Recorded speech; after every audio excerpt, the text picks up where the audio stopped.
Over the next 5 minutes, my intention is to transform your relationship with sound. Let me start with the observation that most of the sound around us is accidental and much of it is unpleasant. We stand on street corners shouting over noise like this and pretending that it doesn't exist. Well, this habit of suppressing sound has meant that our relationship with sound has become largely unconscious. There are 4 major ways sound is affecting you all the time, and I'd like to raise them in your consciousness today. First is physiological. Sorry about that, I've just given you a shot of cortisol, your fight-flight hormone. Sound's affecting your hormone secretions all the time, but also your breathing, your heart rate, which I just also did, and your brain waves. It's not just unpleasant sounds like that do it. This is surf. It has a frequency of roughly 12 cycles per minute. Most people find that very soothing, and interestingly, 12 cycles per minute is roughly the frequency of the breathing of a sleeping human. So there's a deep resonance with being at rest. We also associate it with being stress-free and on holiday. The second way in which sound affects you is psychological.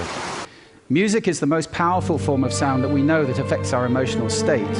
This is guaranteed to make most of you feel pretty sad if I leave it on. Music is not the only kind of sound, however, which affects your emotions. Natural sound can do that too. Birdsong, for example, is a sound which most people find reassuring. There's a reason for that. Over hundreds of thousands of years, we've learned that when the birds are singing, things are safe. It's when they stop you need to be worried. The third way in which sound affects you is cognitively. You can't understand 2 people talking at once, or in this case, 1 person talking twice. Try listening to the other one. You have to choose which me you're going to listen to. We have a very small amount of bandwidth for processing auditory input, which is why noise like this is extremely damaging for productivity. If you have to work in an open-plan office like this, your productivity is greatly reduced, and whatever number you're thinking of, it probably isn't as bad as this. You are 1/3 as productive in open-plan offices as in quiet rooms. And I have a tip for you. If you have to work in spaces like that, carry headphones with you with a soothing sound like birdsong, put them on, and your productivity goes back up to triple what it would be. The fourth way in which sound affects us is behaviorally. With all that other stuff going on, it would be amazing if our behavior didn't change. So ask yourself, is this person ever going to drive at a steady 28 miles per hour? I don't think so.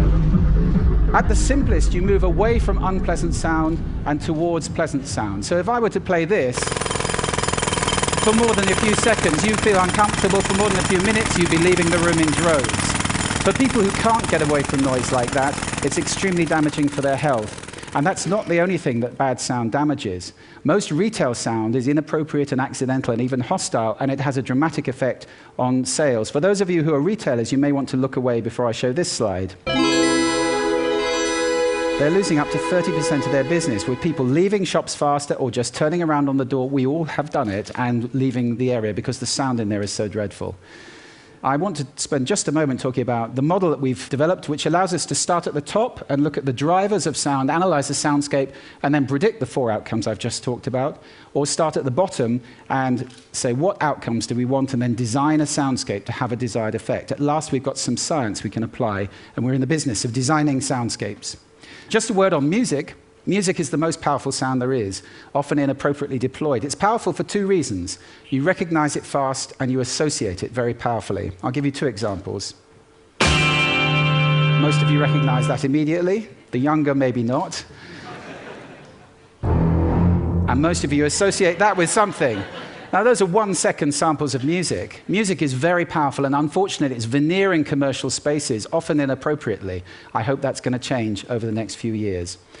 Let me just talk about brands for a moment, because some of you run brands. Every brand is out there making sound right now.